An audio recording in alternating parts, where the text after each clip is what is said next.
Fel rhan o'r swyddogaeth rwy wedi bod yn wneud â cynllunio campws newydd sbon i Brifysgol Abertawe, campws ail gampws i Brifysgol, Campws y Bae. I ni wedi bod yn cynllunio dros 5 mlynedd. Cynllunio wrth gwrs yn wneud â strategaeth academaidd, sicrhau bod profiad y myfyriwr yn mynd i fod yn wych, sicrhau hefyd wrth gwrs bod y cyfleusterau fan hyn i ymchwilwyr yn mynd i fod yn o radd ucha posibl. A dyma ni fan hyn, a nawr yn y broses o adeiladu ail gampws i Brifysgol Abertawe. Campws wrth gwrs bydd yn rhyfeddol o safbwynt i maint ac hefyd o safbwynt beth bydd yn wneud i'r Brifysgol ac yn mynd i'r Brifysgol i'r ganrif sydd i ddod.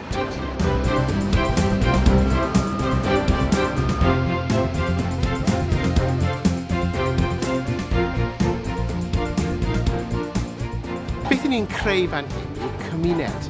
Cymuned lle mae academyddwyr ac hefyd myfyrwyr yn cydweithio mwyn creu dynamic arbennig iawn.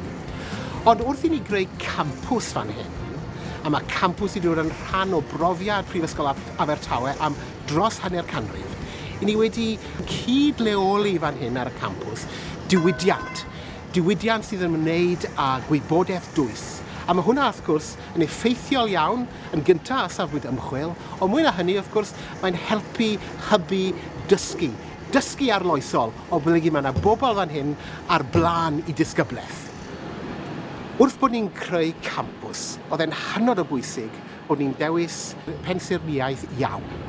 A mae yna 2 bensaer wedi bod yn ymwneud â'r gwaith. Pensaer cyntaf, Dimitri Porfirios, a'i ffractis ei hunan yn Llundain, practis byd enwog, ac hefyd yr ail pensaer yw Hopcyn, pensaer eto gyda enw da byd eang.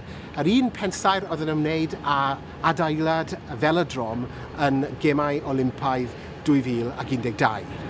Pwysigrwydd y 2 bensaer oedd bod nhw yn dod wrth gwrs â dylanwad arbennig, dylanwad clasurol, dylanwad yn defnyddio adnoddau gwych, campws ar un statws a campws Ivy League yn America. Mae yna adeiladau fan hyn sydd yn wneud â peirianneg. Mae yna adeiladau fan hyn wrth gwrs yn wneud â diwydiant ac hefyd byd busnes. Ac yn yr un tro, i ni wedi'n creu fan hyn neuadd fawr sydd yn mynd i ymwneud â gwaith clasurol, gwaith diniaethau. Mae yna llawer iawn o gyfleusterau ar y campws newydd. Mae'r môr yn fendigedig. Mae yna le arbennig o safbwynt SSI, lle mae bobl yn gallu crwydro yn hwyr. Dyma lle i ddod heb os.